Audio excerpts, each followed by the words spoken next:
Europe 1. Le grand direct de l'actu avec Jean-Marc Morandini. Et l'invité de 10h45 sur Europe 1, c'est le professeur Pierre-Henri Jarreau, chef du service de médecine et réanimation néonatale à l'hôpital Cochin Port-Royal à Paris. Bonjour.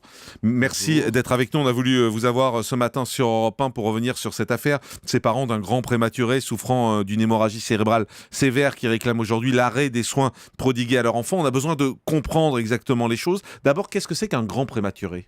Alors, un grand prématuré, c'est un enfant qui est né, ce qu'on appelle dans notre jargon, à moins de 32 semaines d'aménorrhée, c'est-à-dire en gros à moins de 7 mois de grossesse.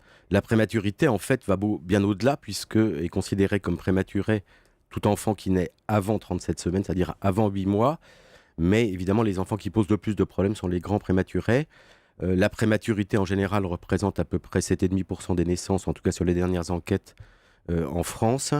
Et la grande prématurité, à peu près 1,2% des naissances, c'est-à-dire à peu près 10 à 15 000 enfants par an. Est-ce qu'un grand prématuré vit forcément ou il y a un gros taux de mortalité ? Alors, il y a une mortalité qui est effectivement importante. De quel ordre ?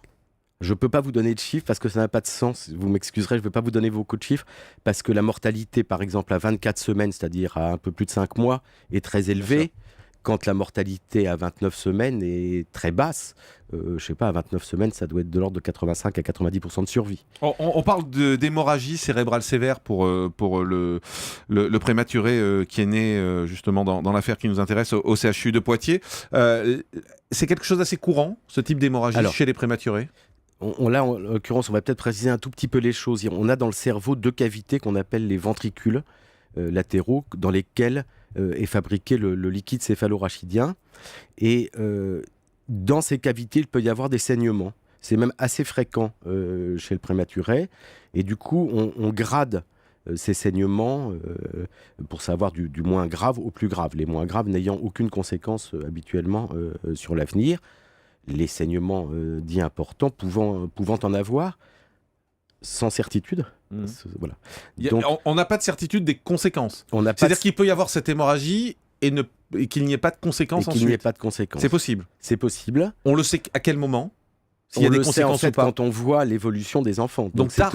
Ça peut être tard. Alors on sait qu'il y a certaines formes d'hémorragie très graves et des 2 côtés du cerveau qui ont une très très forte probabilité, donc on n'est pas loin de la certitude qu'il y ait des conséquences. Mais on ne connaît pas non plus précisément quel est le type de conséquences. Ça peut être grave ou pas grave. C'est donc ça qui est complexe. Je rappelle que vous êtes chef de service de médecine et réanimation néonatale à l'hôpital Cochin Port-Royal à Paris. Et ce qu'on se pose comme question aujourd'hui, c'est est-ce que quand on est professeur, quand on est médecin, on fait tout ce qui est en son pouvoir pour que l'enfant vive, quelles que soient les conditions dans lesquelles il va vivre ?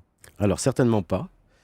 Très clairement, notre but est d'aider ces enfants à vivre, parce qu'évidemment, quand on est un grand prématuré, on a besoin d'une aide pour respirer, pour grossir, pour lutter contre les infections. Donc ça, c'est notre travail.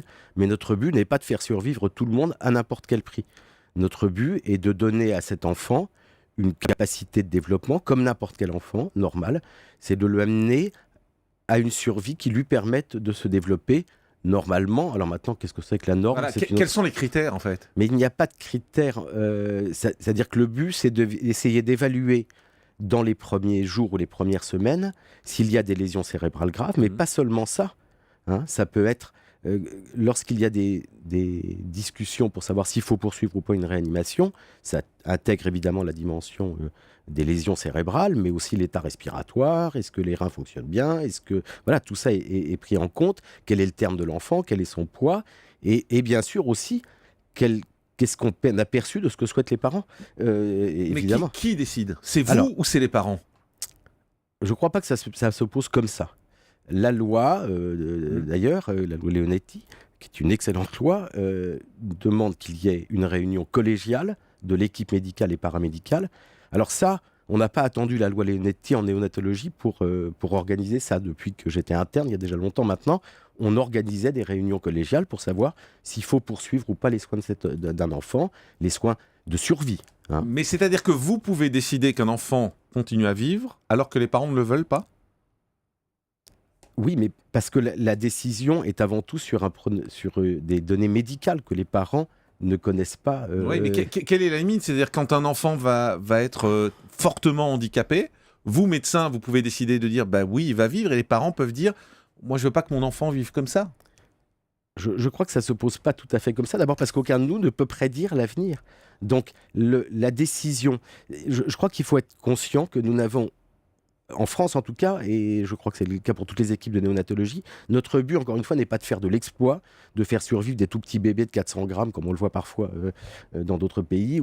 Ça ne nous intéresse pas. Ce qu'on veut, c'est donner à cet enfant la possibilité de vivre dans de bonnes conditions C'est quoi de ultérieures. bonnes conditions? Mais Le handicap, c'est une bonne condition mais jusqu'où? qu'est-ce que c'est que le handicap? Non, mais jusqu'où, justement? C'est pour ça que je Voilà. vous dis c'est une bonne condition. Jusqu'à quel type de handicap? Eh bien, alors, c'est une question statistique, d'accord? Et qu'est-ce que c'est qu'un handicap? Est-ce que le fait d'avoir, je sais pas quoi, un petit peu de mal à bouger le pied, ce qui serait dû par de la kinésithérapie ou par Non, mais des... ça, non, bien Eh ben, évidemment. mais voilà. Mais est-ce qu'un handicap mental, par exemple, est-ce qu'on peut Qu'est-ce que décider vous appelez un handicap mental? Je suis pas médecin, je pourrais pas vous Voilà. répondre Non, avec mais- précision, mais voilà, c'est quelqu'un qui arrive pas à avoir de contact avec le monde extérieur, par exemple. Est-ce que, Ça, est-ce que cet L'absence enfant... de toute vie relationnelle, évidemment, ça pose, et c'est fait partie des... Mais le problème, c'est qu'on ne peut pas prévoir tout de suite. On peut dire qu'il y Donc a il des faut destructions. attendre. Donc il faut attendre d'abord dans les Mais- premiers jours, aux premières semaines de vie, voir l'évolution de l'enfant, et puis essayer d'évaluer au mieux avec l'imagerie cérébrale que nous pouvons avoir, si ces lésions sont très graves et vont probablement, compte tenu de ce qu'on sait de la littérature médicale, conduire à un handicap très lourd. Voilà. Ce que je voudrais redire peut-être simplement ici, c'est que tous les matins, il y a une visite de tous les enfants qui sont hospitalisés en réanimation ou en néonatologie, et que tous les matins, on se pose la question, est-ce que ce qu'on fait pour cet enfant, c'est bien? Est-ce que voilà, il est dans telle condition, il a tel support vital, etc.